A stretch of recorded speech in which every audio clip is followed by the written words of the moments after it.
Good morning બાળમિત્રો. બાળમિત્રો, આજે આપણે કયો વિષય શીખીશું? ગણિત. ગણિત બુકમાં શીખીશું પેજ નંબર 57 પર ચોગડ છગડ 46થી પાંચડે મીંડું 50 સુધી લખીએ. તો બાળકો, ચોગડ એકડ 41થી ચોગડ પાંચડ 45 સુધી આપણે શીખી ગયા, બરાબર ને? તો આજે આપણે ચોગડ છગડ 46થી પાંચડે મીંડું 50 સુધી લખીશું. તો ચોગડ છગડ 46, ચોગડ સાતડ 47, ચોગડ આઠડ 48, ચોગડ નવ્વડ 49, પાંચડે મીંડું 50. તો આપણે એવી રીતે અહીં ખાનામાં લખવાનું છે. તો ચાલો આપણે લખીએ.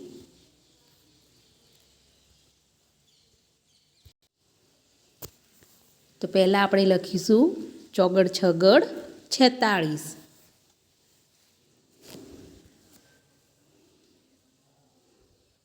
ચોગડ છગડ 46. ચોગડ છગડ 46. ચોગડ છગડ 46. ચોગડ છગડ 46. ચોગડ છગડ 46. ચોગડ છગડ 46.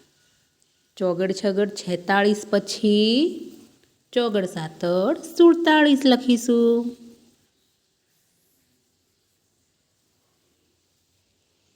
તો ચોગડ સાતડ 47. ચોગડ સાતડ 47. ચોગડ સાતડ 47. ચોગડ સાતડ 47. ચોગડ સાતડ 47. ચોગડ સાતડ 47. ચોગડ સાતડ 47 પછી લખીશું ચોગડ આઠડ 48.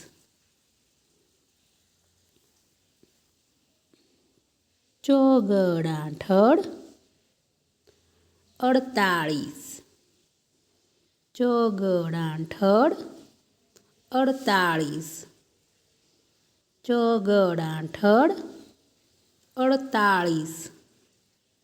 ચોગડ આઠડ 48. ચોગડ આઠડ 48. ચોગડ આઠડ 48. ચોગડ આઠડ 48 પછી લખીશું ચોગડ નવ્વડ 49. તો ચોગડ નવ્વડ 49. ચોગડ નવ્વડ 49. ચોગડ નવ્વડ 49. ચોગડ નવ્વડ 49. ચોગડ નવ્વડ 49. ચોગડ નવ્વડ 49.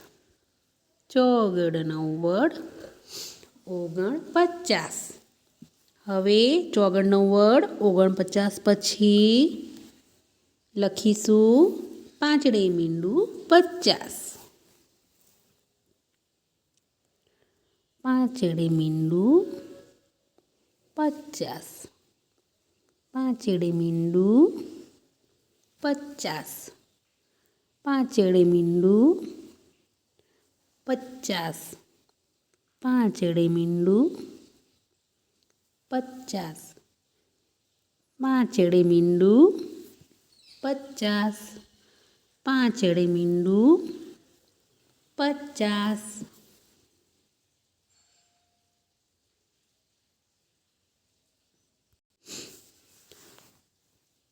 તો બાળકો, આવી રીતે તમારે પણ તમારી નોટબુકમાં ચોગડ છગડ 46થી પાંચડે મીંડું 50 સુધી બોલીને સારા અક્ષરે લખવાનું છે. તો તમે તમારી બુકમાં લખશો. Thank you.